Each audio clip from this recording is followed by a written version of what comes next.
तो वहीं राजधानी लखनऊ में आज भारतीय जनता पार्टी की समीक्षा बैठक का आयोजन किया गया और इस समीक्षा बैठक को ही लेकर के बीजेपी सांसद सुब्रत पाठक से हमारे सहयोगी विजय मिश्रा ने खास बातचीत की है। सुनिए। सेवा ही संगठन के तहत आज सुबह से ही बैठक का दौर चल रहा था। हालांकि सुबह ही केंद्रीय संगठन मंत्री जो हैं वो यहां पहुंच चुके थे, पीएल संतोष जी, और उसके बाद से ही बैठकों का दौर चला। इसके बाद सभी संगठन पदाधिकारी जो हैं वो बुलाए गए थे। इस समय हमारे साथ सुब्रत पाठक जी हैं जो कि इस पूरी बैठक में शामिल थे। किस तरह की पूरी बातचीत रही, क्योंकि बड़ी लंबी बैठक चली, करीब 3:30 बजे के आसपास शुरू हुई, करीब 6:30 बजे तक चली है बैठक। बैठक में जो सेवा संगठन को लेकर जो काम उत्तर प्रदेश में हुए हैं, अब तक कितनी कॉल्स जो हम लोगों के द्वारा हेल्पलाइन पर आई हैं, उनमें कितनों का हम लोग निस्तारण करा पाए, क्या क्या समस्याएं रही हैं, क्या क्या चुनौतियां हैं, आगे भविष्य में अगर तीसरी लहर आएगी तो उसके लिए हम लोग क्या कर सकते हैं। तो उन सब चीज़ों के ऊपर एक बहुत विस्तार से चर्चा हुआ। कई जिलों में कुछ हमारे जनप्रतिनिधियों के द्वारा, हमारे कार्यकर्ताओं के द्वारा कुछ अच्छे भी काम हुए हैं, तो उनके ऊपर भी एक चर्चा हुई।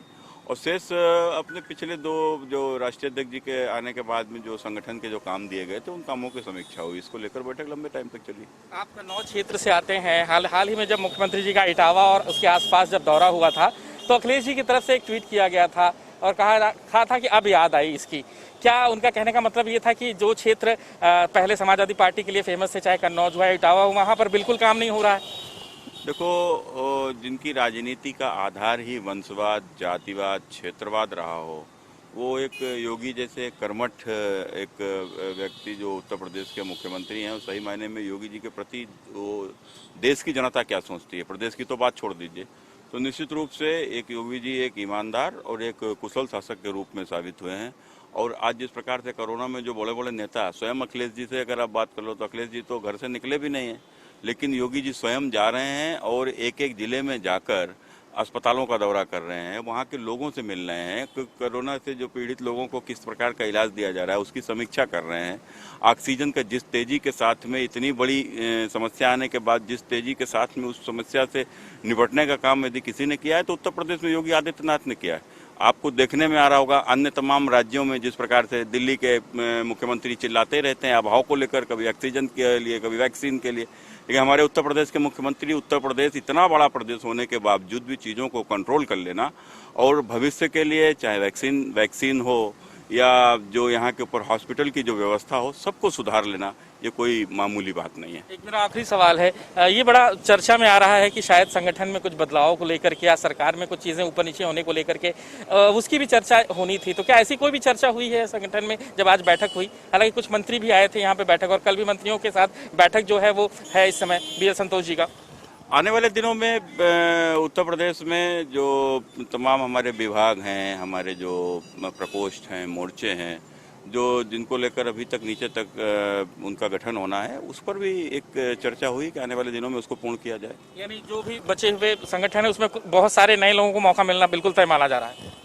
बिल्कुल ठीक बात है। और इसके अतिरिक्त जो बाकी सब मीडिया की चर्चा है, कोरी चर्चा है, और लेकिन जो युवा मतलब है वो एकदम तैयारी कर लें कि कई सारे युवा चेहरों को मौका मिल सकता है। नहीं, देखो, भारतीय जनता पार्टी एक ऐसी पार्टी है जो युवाओं को, खासकर आम जनों को मौका देती है। उन्हीं में से निकल कर एक मैं आया हूँ। नहीं, आप तो कन्नौज की वजह से फेमस हुए थे। नहीं, कन्नौज के साथ साथ यदि मेरे जैसे एक साधारण, मेरे तो घर में कोई भी राजनीति में नहीं था, मुख्यमंत्री से टक्कर थी आपकी, लेकिन उसके बावजूद भी मेरे ऊपर विश्वास करना, एक बार नहीं 3 बार, 9 में चुनाव लड़ाना, 14 में चुनाव लड़ाना, 19 में फिर से एक बार चुनाव लड़ाना, तो ये पार्टी के लिए कोई छोटी बात नहीं है। और निश्चित रूप से मेरे जैसा एक साधारण कार्यकर्ता यदि निकल कर आया। कन्नौज में भाजपा की झंडे को भी कोई नहीं रखता था, आपकी वजह से शायद वहाँ पे इस समय भाजपा ही है, ये तो मैं कहूँगा। ऐसा नहीं है। कन्नौज पुराने टाइम पर भारतीय जनता पार्टी का गढ़ रहा है। जब कन्नौज फर्रुखाबाद एक जिला हुआ करता था, ब्रह्मदत्त जी हमारे यहाँ नेता हुआ करते थे, स्वर्गीय राम प्रकाश त्रिपाठी हमारे यहाँ नेता थे, तो कुल मिलाकर कन्नौज ऐसा नहीं है। लेकिन हाँ, बीच में मुलायम फैमिली के कारण से कन्नौज को काफ़ी जो नुकसान भाजपा का हुआ था,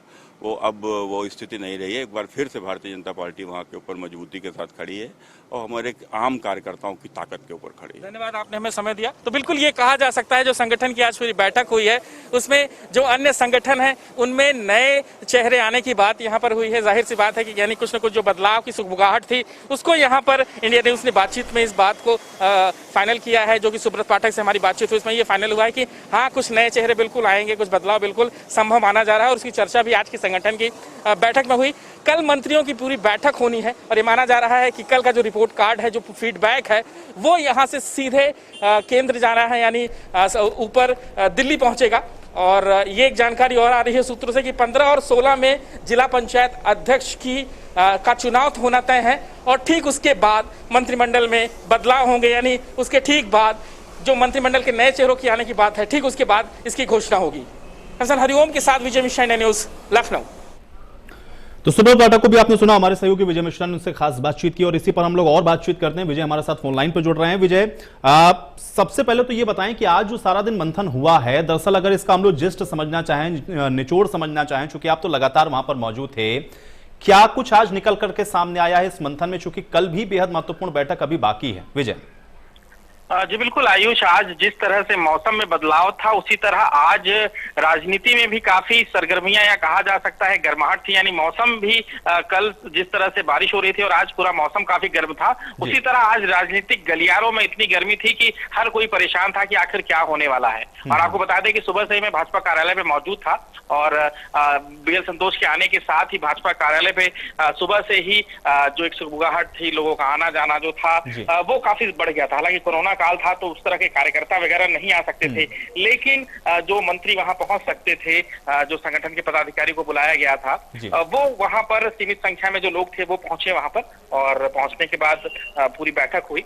हालांकि इंतजार राधा मोहन जी का था जो कि थोड़े लेट हो गए थे, क्योंकि ये बैठक करीब 2 बजे से शुरू होने वाली थी, लेकिन वो थोड़ा लेट आए, इस वजह से 3 बजे से बैठक शुरू हुई और करीब 6:30 बजे तक बैठक शुरू हुई। हालांकि यहाँ पर काफी विस्तार के साथ में चर्चा हुई, क्योंकि विस्तार के साथ में चर्चा इसलिए कहूंगा क्योंकि शुरू में कुछ मंत्रियों के साथ भी फीडबैक लिया गया है और जो मंत्रियों के साथ फीडबैक हुआ उसके बाद फिर यहाँ पर जो प्रदेश के महामंत्री और प्रभारी हैं उनको बुलाया गया था और उनसे पूरी फीडबैक की जानकारी ली गई। और जानकारी का जो मुख्य उद्देश्य था ये था कि इतना सब कुछ बेहतर होने के बाद भी, केंद्र में भी भाजपा की सरकार, प्रदेश में भी भाजपा की सरकार, आखिर ऐसा क्या कमी रह गई थी जिसकी वजह से पंचायत चुनाव में इस तरह की चीजें देखने को मिली। क्योंकि अगर थोड़ा सा 19-20 भी हो तो पंचायत चुनाव माना जाता है कि पंचायत चुनाव उसी का होता है जिसकी प्रदेश में सरकार होती है, लेकिन इतना ज्यादा जनता का विरोध देखना पड़ा कि हर जगह से भाजपा को हार का मुंह देखना पड़ा। हर ऐसा कोई स्थान नहीं बचा जहां पर भाजपा ने जिला पंचायत अपना की सीट न गंवाई। हालांकि जरूर है कि यहाँ पर इस बीच लगातार संगठन इस बात को लेकर के इस बात की तैयारी कर रहा है कि जो जिला पंचायत अध्यक्ष है वो उनके खाते में जाए, क्योंकि निर्दलीय काफी जीते हैं, समाजवादी पार्टी कांग्रेस के खाते में भी गया है, पश्चिमी उत्तर प्रदेश में आरएलडी के उम्मीदवार बहुत ज्यादा जीते हैं।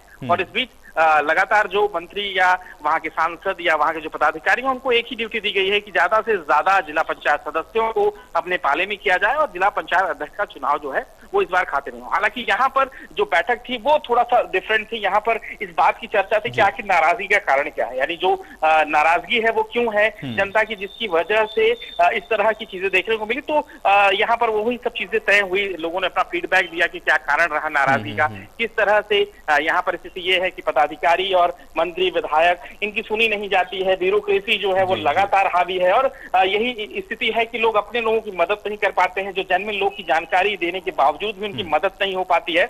और यही वजह है कि जो लोग भाजपा के साथ जुड़े थे वो नाराज होते जा रहे हैं, ये एक कारण था। दूसरा सबसे बड़ा कारण ये बताया गया कि ऐसे समय पे, कोरोना काल पे, जब लोगों की मदद होनी चाहिए थी, लोगों की मदद नहीं हो पाई। किसी को दवाओं की जरूरत थी, किसी को हॉस्पिटल में बेड की जरूरत थी, किसी को ऑक्सीजन सिलेंडर की जरूरत थी और वो उन तक नहीं पहुंच पाया, जिसकी वजह से नाराजगी थी। और वो नाराजगी जो है वो कहीं ना कहीं सामने निकल के आई, क्योंकि लोग बेरोजगार हुए, लोग अनाथ हुए, लोग यहाँ पर परेशान हुए। तो कहीं ना कहीं उसका एक सोल्यूशन जो है वो संगठन ने निकाला है, सेवा ही संगठन के जरिए से। उन्होंने इस बात को कहा है कि जो भाजपा के कार्यकर्ता हैं वो यहाँ पर लोगों तक पहुंचेंगे और प्रधानमंत्री और उत्तर प्रदेश सरकार ने जो कोरोना को लेकर की योजनाएं निकाली हैं, यानी जो उनको जख्म दिया, जो उन्हें जख्म मिला है, उस पर एक मरहम का काम करे बीजेपी के कार्यकर्ता और पहुंच करके उन सभी योजनाओं से उन्हें लाभान्वित कराएं। इसके अलावा हर जगह पर एक महिला और पुरुष को ट्रेनिंग देने की बात कही गई है। तीसरी जो कोरोना की लहर है उसकी यहाँ पर तैयारी की बात। बिल्कुल विजय, ये तो निर्देशन की बात हो गई। देखिए, ये बैठक हुई है तो बैठक के अंदर ये निर्देशित किया जाना तो बड़ा लाजमी है, क्योंकि आप बिल्कुल विस्तार से बता रहे हैं कि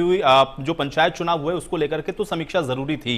लेकिन एक सवाल जो बड़ा महत्वपूर्ण है, जिसपे निगाहें सबकी भी लगी हुई हैं और जिसको लेकर के बहुत सुगबुगाहट है, बहुत तरह की चर्चाएं हैं, आप भी पूछ रहे थे। हालांकि ये बात बिल्कुल सही है कि जब तक आला कमान की मोहर नहीं लगेगी या ऊपर से जो केंद्रीय नेतृत्व है कोई फैसला नहीं लेगा, कोई कैमरे के सामने उतना आसानी से बताएगा नहीं।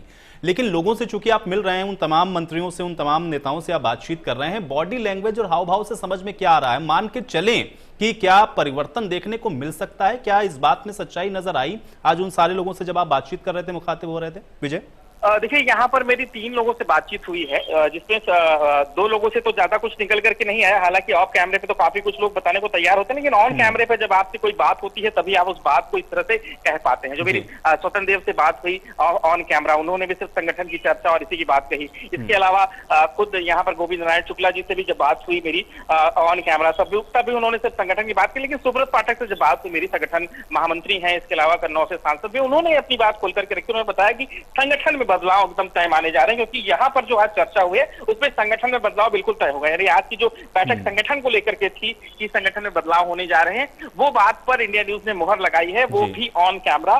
सुब्रत पाठक के साथ जो मेरी बातचीत अभी हुई है उस पर ये चीज की मुहर लग गई है कि नए युवा चेहरों को बिल्कुल मौका मिलेगा, और उस पर संगठन ने विचार किया है और बाकायदा शायद उसकी एक लिस्ट भी यहाँ पर तैयार की जा रही है। यानी जल्द ही संगठन में बड़ा बदलाव होगा, कई सारे युवा चेहरे जो हैं उन्हें मौका दिया जाएगा, और कई सारे लोग ऐसे होंगे जिन्हें शायद अपने पद से हाथ धोना पड़ सकता है। तो इस चीज पे मुहर लग गई है। कल मंत्रियों की महत्वपूर्ण बैठक है, और कल इस बात को लेकर के जो मेरी अब तक बातचीत हुई है लोगों से, वो ये माना जा रहा है कि ये जो फीडबैक है वो अमित शाह तक पहुंचना है, और इस फीडबैक को लेकर के अभी प्रेजेंट टाइम में सभी से जो बातचीत होती है, यानी एक 1-to-1 कल मंत्रियों से बात होनी है। डिप्टी सीएम को साहब को समय दिया गया है, दिनेश शर्मा जी को समय दिया गया है, केशव मौर्य जी को है, श्रीकांत शर्मा जी का 11:30 बजे का समय दिया गया है। तो अभी मुख्यमंत्री के साथ उनकी बैठक 7:30 बजे है, जो कि यहाँ पर बैठक के बाद भोजन भी वही करेंगे वो। तो सरकार और संगठन के बारे में मुख्यमंत्री से बातचीत करने के बाद कल मंत्रियों के साथ यहाँ पूरी बैठक होनी है, और 1-to-1 मंत्रियों के साथ बैठक होनी है। यानी खुद मुख्यमंत्री क्या कह रहे हैं वो इस बात को नोट करेंगे, और इसके बाद जो डिप्टी सीएम या फिर जो अन्य मंत्री हैं वो अपनी फीडबैक क्या दे रहे हैं वो यहाँ पर ले जाकर के पूरे फीडबैक। नहीं, बिल्कुल। देखिए विजय, एक बात तो स्पष्ट हो गई, जैसा आपने बताया कि देखिए संगठन में तो नए चेहरों को मौका दिया जा सकता है, संगठन के अंदर कुछ बदलाव या कुछ नए लोगों की एंट्री हो सकती है, ये बात बिल्कुल ठीक है, आपने कही, ये कैमरे के सामने भी था।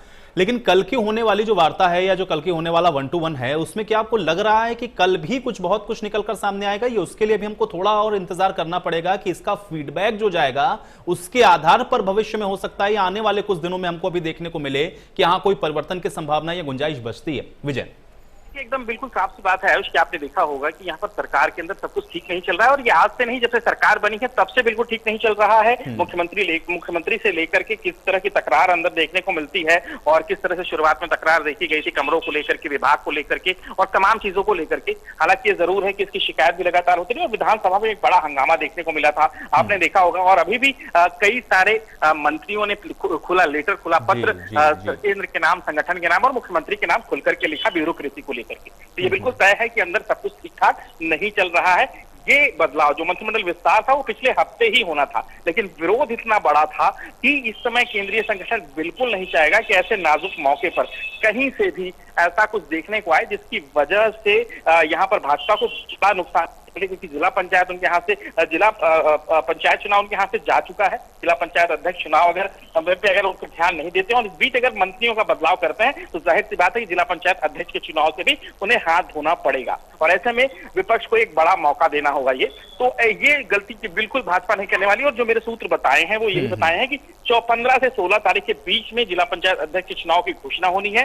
पंचायत अध्यक्ष के चुनाव के खत्म होने के ठीक बाद बदलाव होने हैं, और उस बदलाव को बहुत ही सोच समझ के, क्योंकि यहाँ पर ये देखा गया है कि अगर बहुत सारे चेहरों को अगर यहाँ पर मंत्रिमंडल से बाहर का रास्ता दिखाएगा तो वो खुल करके विरोध करने की बात उनकी सामने आई कि वो खुल करके सरकार और संगठन पर हमलावर हो सकते हैं। अब इस पर इसका किस तरह से इसका तोड़ भाजपा निकालती है, केंद्रीय संगठन किस तरह से इसका तोड़ निकालती है, वो देखने वाली बात होगी। लेकिन जिस तरह की चीजें हैं, 1-to-1 मुलाकात की बात जो है मुझे लगता है सिर्फ इसलिए रखी गई कि सबकी बात सुनी जा सके और सबकी बात को वहां पर ले जाकर फीडबैक के तहत रखा जाए, लेकिन कोई भी बदलाव बगैर अमित शाह की मंजूरी के नहीं होना है। चलिए विजय, बहुत शुक्रिया फिलहाल इस बातचीत और जानकारी के लिए।